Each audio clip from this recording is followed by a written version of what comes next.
Hey guys, welcome to Wealth Wisdom Financial Podcast, YouTube, all the places. We're trying to be everywhere, omnipresent, do all the things that you're supposed to do in this whole social media world. Anyway, today is going to be another fun one. I am interviewing somebody who is a practitioner of infinite banking, fairly new in it. Also has seen it on the back end of working in the insurance side, on the side that no one actually sees, right? The actuary side and all of that. We're not going to talk a lot about that today, but he understands those things, the things that probably, are smarter things than I have can think of, when it comes to actuaries and doing the math. But anyway, I'm excited to have him. One of the things you'll notice is I'm in a different location, and that location is my new home office. We've actually been able to use our policies. We actually practice what we preach, and that's what we're going to talk about with him today: is practicing what you preach. Now, Jack is an avid reader. He's a mathlete, of course. He's a actuary, real estate junkie. He's on a journey to find the intersection of his actuarial background and love for sports and personal finance. I think that's the cool thing of why I wanted him on here. He's also the host on the Brothers on Books podcast. If you go to his YouTube channel or podcast, you will notice that he does a review of Nelson Nash's Infinite Banking book that was a really powerful book that really transformed my life and got me into this whole crazy industry. So I'm excited to talk to Jack about that and wherever it may go. So, welcome, Jack, to Wealth Wisdom Financial. How's it going? Great. Thanks so much for having me, Brandon. Yeah, so did a video. This is how I found out about you, as I was like, oh yeah, he does real estate. I love people who do real estate and think about that way. And then I was doing my research and I was like, oh, he's talking about Nelson Nash. I love that. How did you find infinite banking, and like, you're in the insurance world, right? I mean, don't they all talk about this stuff? It's amazing how few of the actuaries I've talked with have never heard of the infinite banking concept. And I still remember it like it was yesterday when I heard Chris Snoggle on a podcast talk about it. I think it was the Investors podcast, and it was brought up. And my Mhm. brother had sent this episode to me, and I was a little dumbfounded. And I started looking into it more, went down the rabbit hole, have now read a couple books.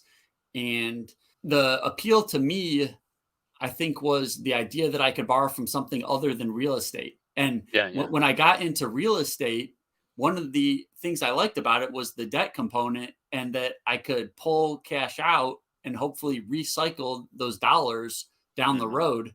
So I was kind of seeing my real estate holdings as kind of like my bank. yeah. The tenants would pay it down, or I could pay extra, and then eventually I could borrow from that in the future.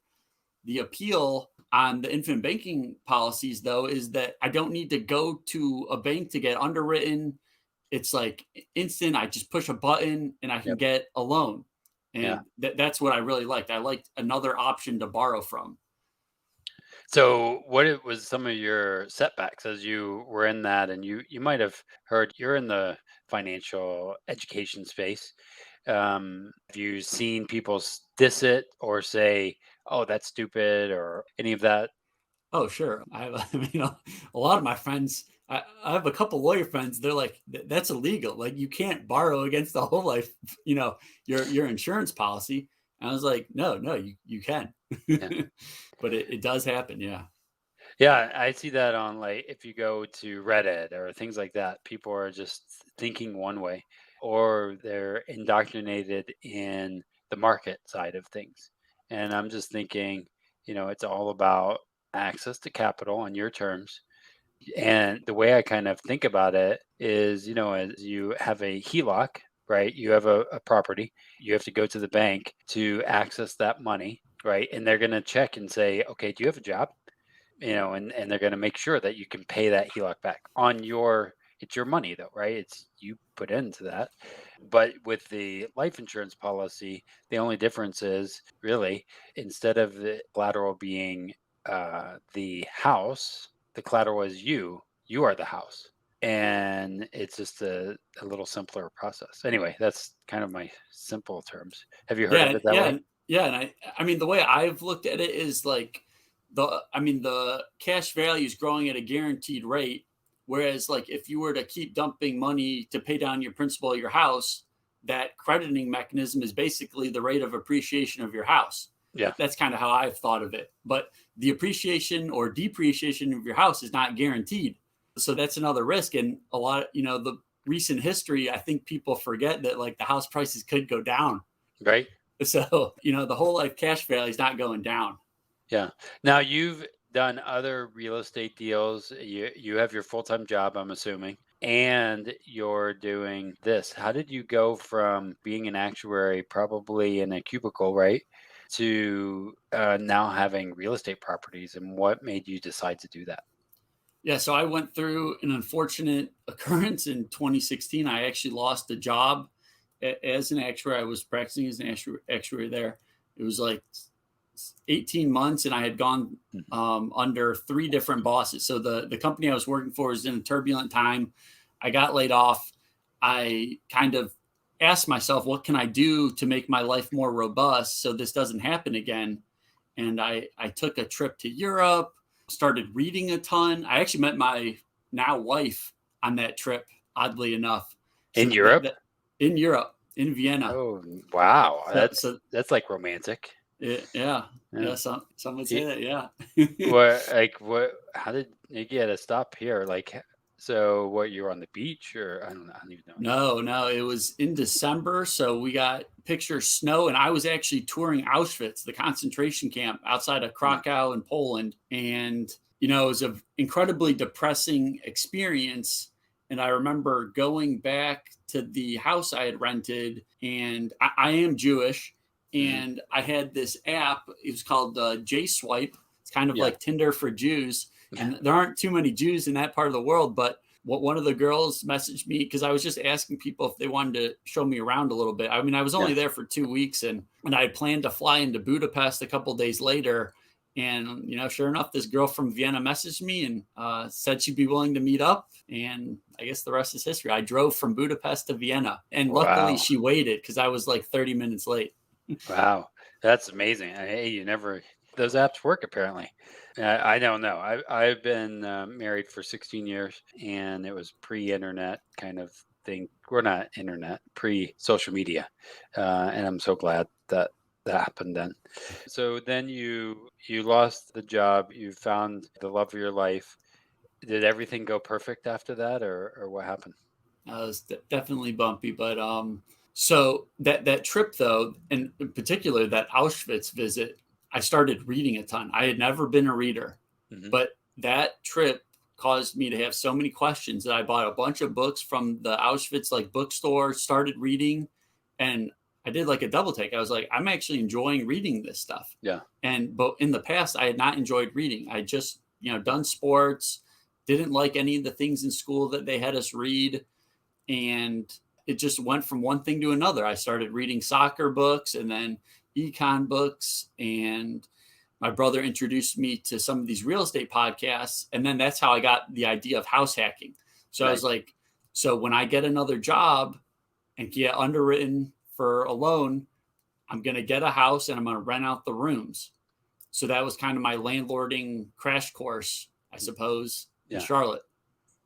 So you got landlording, you started that, and you start building your foundation. One of the things I think about is, again, using the life insurance policies and building the foundation. If you notice in the top there, our logo has rocks, and we want to build a solid foundation, like maybe a good job, right, or income coming in. But you also noticed when you ran this, they took away that, and you're like, wait, oh shoot, I thought it was stable, but it isn't. And so, because you had that stability in the new location, you were able to build the second rock in real estate.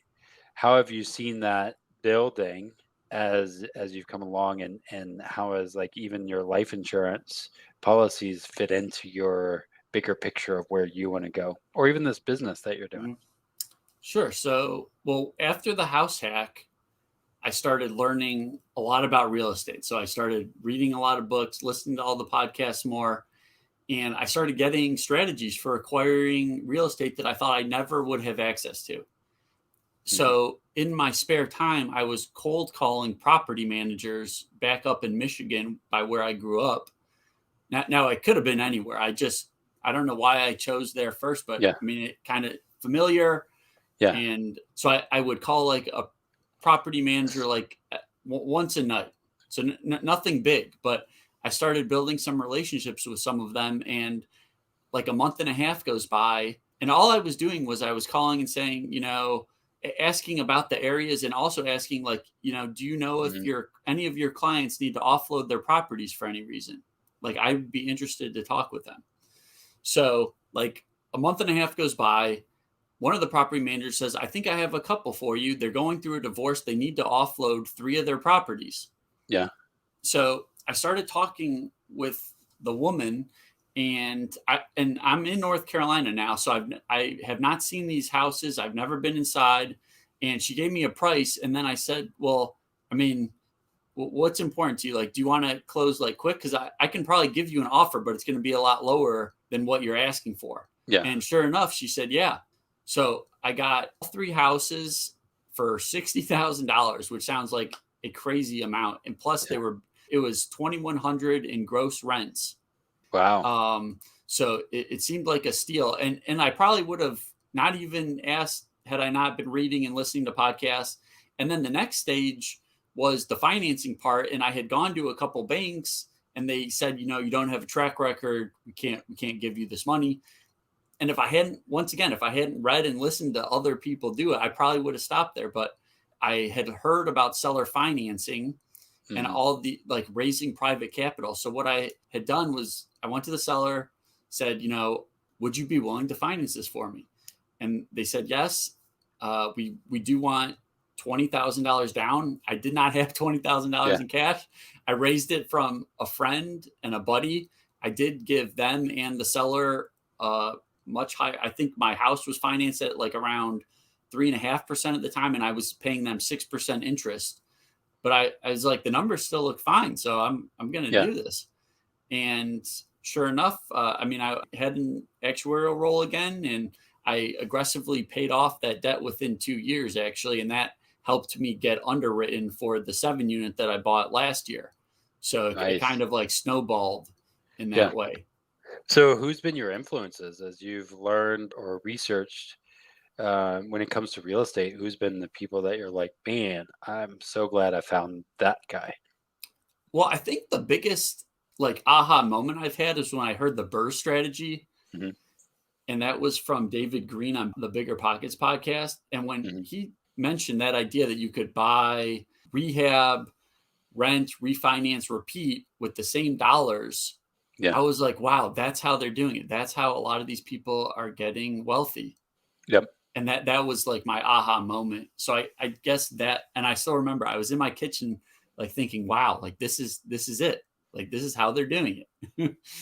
And I Well, think that, yeah, go ahead. and was it easy when you had that light bulb moment? Did it just all of a sudden everything click, or was there ups and downs or anything like that? Well, I still haven't actually refinanced out of any of my properties to actually like go through with like kind of realizing some of these benefits. But I mean, just Mhm. the fact that I paid the 3 off, I mean, I essentially it helped me get the next one. Yeah. So I'm already seeing benefits, and it's just, yeah, I mean, kind of could see the path at least. It Yeah. gave me hope on like a plan. And I think hope and a plan are good things to Yeah. have. Well, and one of the things I heard from you that sometimes I hear people often, I do financial analysis all the time, and there's a lot of people who have goals, but they never implement on the plan. They eventually I'm going to do this. I listen to 100 podcasts and eventually I'm going to do this, right? It's what I hear a lot. And what I heard you say is I was on the phone at least once a day calling people on my off time to get things going. So you took action. And I think that's different than just like Grant Cardone says, take massive action, which is good.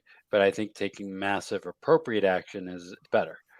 Finding, hey, I want to focus on this area, these phone calls, doing this is what I want. That was appropriate action, but you kind of know your goals. Mhm. Again, a lot of people don't know their goals. They just think, well, my main goal is I want to go to Disney World, and they don't reverse engineer. So, has that been helpful? I guess your A- background in actuary has probably been helpful in Absolutely. I that. mean, actually, with the actuarial exams, I had trouble passing them. So I kind of constructed this like goal setting framework that I've used in other areas of my life. So a lot of times when I'm setting a goal, I'll have normally I do it in 15-week increments. And so each day I'll have like three mini goals that will help me get just a little closer to that goal. And normally I try to make the goal a process. So, or not necessarily like a results oriented goal, but it's more about the process. It's like I want to call at least, 200 people, Hmm. or I want to put in this many hours. And like right now I'm trying to like buy vacant land in Arizona. So like my goal right now is like to send at least 20 letters per day. Yeah. So it's just like it's small things, and it's not necessarily looking at like, okay, I want my goal to get this many properties. It's I'm just focusing on what I can control, the process. I mean, you eventually probably need I mean, you need to look at the results too, but I try to focus my energy into just thinking about what I control and what am I doing each day. Well, I think about that too from having being on podcasts, for example, and being out there, right? I can say I want to be on this many podcasts, but until I actually schedule them and do them, it doesn't happen. It's not realized until then. And I can do the pitches, and I can say, well, I'm going to pitch this many people or not, right? It's Mhm. up to me to make sure I do that to 200 or whatever it is, Yep. and whether they say yes or no, that's outside of my control. Right, But it's funny you mentioned that because that was like a year ago, I went to a FinCon, the financial convention for personal finance junkies, and mhm, I heard a woman talk about this website called Podmatch, yeah, where it links, guests and hosts, and it was free, and I'd never heard of this, and I was like, "Yeah, I'd like to be on podcasts." So I actually made it my goal to reach out to 200 podcasts. Now I only got on about 18, I think, 17 yeah. or 18, but I at least like made the effort. And each day I was just, messaging 2 podcasts a day, and that's kind of what my goal is for those 15 weeks. And that's how you found us through Yeah, Podmatch. exactly. Yeah. Um, and I think again, that's where the slow things, and as you're running a business, oftentimes we compare ourselves to other people. I've thought about this, like with the Chris Noggles or whatever. I don't know what they went through to get to where they're at. I don't know their business model or any of that. But the way I've been thinking about it is, as I run my agency and my business, it's about 4 years old, and there's things that I can control and do. And as I grow, as the business grows, it matures, right? But yet, oftentimes we want to look and say, well, I want an 18-year-old without actually the efforts of a baby, and some of that baby stuff isn't as fun as people think. But you know, in business. Have you, as you've been starting this whole venture in business, you're still like employed as well? Have you Yep. seen the challenges of being in the I'm employed, I'm also a business owner? You seen that dichotomy in yourself? Like Yeah, push? there's some like some tension occasionally. Like, Yeah. what am I doing? Like, what do I really want to be doing? And just from a time perspective, sometimes it does get challenging to balance everything and stay balanced with your family and Hmm. keeping up with physical activities to stay healthy. So that I have struggled with that somewhat. Yeah, What are you doing to make sure you do that? And how long you been married now? I got married end of 2020, Gotcha. I met her at the end of 2016. So. Gotcha. So, what are you doing personally that helps you get in the right routines? Well, like when I journal for my goals, I always like start the day with something I'm grateful. It sounds like kind of like a cheesy idea, but I think a good thing to do each day to like reframe your mind. Yeah. I do a lot of pickleball now. I don't do as much soccer. I used to love playing soccer, but Yeah. it's just it's tough on the body. So I play pickleball twice a week. I joined my first pickleball league, so that's been very Nice. fun. Nice. And yeah, we try to go out at least 2 or 3 times a week for dinner too. I think that's as I've been running this, and we used to own a coffee shop previously. And what I learned is I needed to make sure I put in those things in my calendar, right? I go to the gym uh, pretty much every day, but I make sure that that's done, right? Reading a book or the things, making calls to leads, whatever it is. And I put those in, and it's that reverse engineering. But in the coffee shop years, I remember going almost to the hospital for high anxiety, Really? and went in, they said, "Oh, you need to lower your stress and stop drinking coffee." I'm like, "I run a coffee shop. That's not going to happen." But I had to make sure that I took care of myself, making sure date night was there, and understanding the systems, right? The money systems, right? That's why I love infinite banking, and I love thinking through it, because even my wife and I were talking about this earlier. We have like metrics and numbers and Excel sheets that really takes a lot of the questioning out of it, like as far as raises go. Well, if this outputs this, then this is what's going to happen. We don't even argue about it or talk about it for the most part, because we've already built a system around it, which is really, really powerful. And that's what you guys are doing within your community, right? Or your website, right? Can you tell us a little bit about this site, what you guys are hoping to do, and where's it going? What are we doing here? So the Brothers on Books started out as a hobby, and it's still, I would say, a kind of successful hobby. We don't really, um, yeah, but it's a fun project. I mean, it takes a lot of time to like read the books and get guests on. So Hmm. we've been trying to get like a joint discussion every other week. And we've started having some really cool guests on, kind of spans the whole nonfiction fiction realm. We in terms of like finance, we did have Chris Noggle on. We have had Ivy Zellman, the real estate analyst, very interesting woman, and we had Nick Bhatia on for Bitcoin, Nice.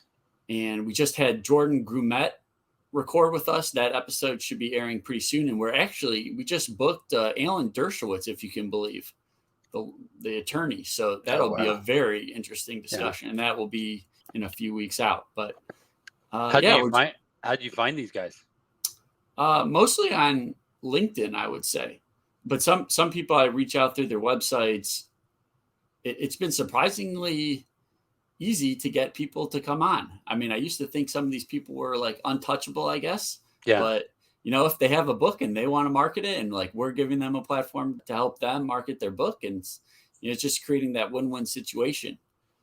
Yeah. I think like I've had on ours Perry Marshall, we've had um, Mike McAllowitz, quite a few people on there, and some of them I don't even know, because they're really famous in their industry, right?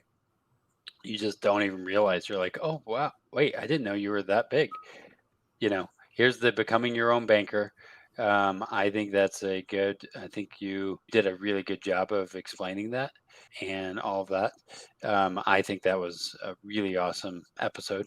You can also go like his YouTube channel. If you look up Brothers on Books podcast, it's a small YouTube, but it takes a lot of work, as you guys know, to build YouTube. Yeah. So show him some love. Go subscribe and watch that one on how can you bank through a whole life insurance policy. Again, he's not an agent. So watch his video, because maybe he is going to say it a little different than I would, and you might take it differently because he's not an agent. I am, and sometimes people think, oh, well, you have a motive. Well, my motive is to help as many people as possible. That's personally my motive. Um, but it's sometimes people still are suspicious. So, what else can we you want to share about this website? You can subscribe to get on our email list so you can get when the new episodes are dropped. Other than that, yeah, thanks for sharing that with the viewers. Cool. Well, guys, totally listen. Anything you want to tell everybody before we drop off? Like anything you're like, man, I really wanted to talk about that. Nothing specifically. I would like to say I think more people should pursue passion projects just for the sake of it. And Hmm. you never know what those passion projects will lead to down the road because you'll gain new skills and have new knowledge that you'll be able to apply in future activities. And I think I'd just like to leave it at that. Cool. That's something I think about whenever I've gotten into this industry. I didn't realize that there was a lot of opinions about it. All I knew was that I kept sending my friend clients, and I was very passionate about it because it changed my life, right? So much so that I kept sending him clients, and then he said, "You should do what I do." I was like, I don't know about, you know, but it ended up working out really well. Again, I did not know that there was a lot of opinions in this world, but I guess I should have known that. But anyway, this is one of the things I think about all the time and why I loved having you here is I want you guys to be a learner as Jack is and reading books, be a reader of books, learn.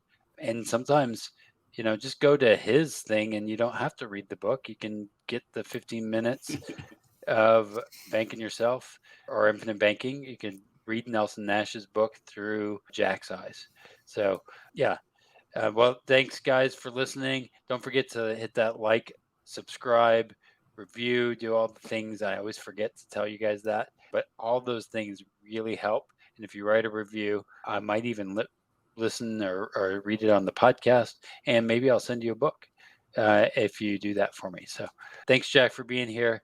And you guys keep breaking through to a smart, stable financial future.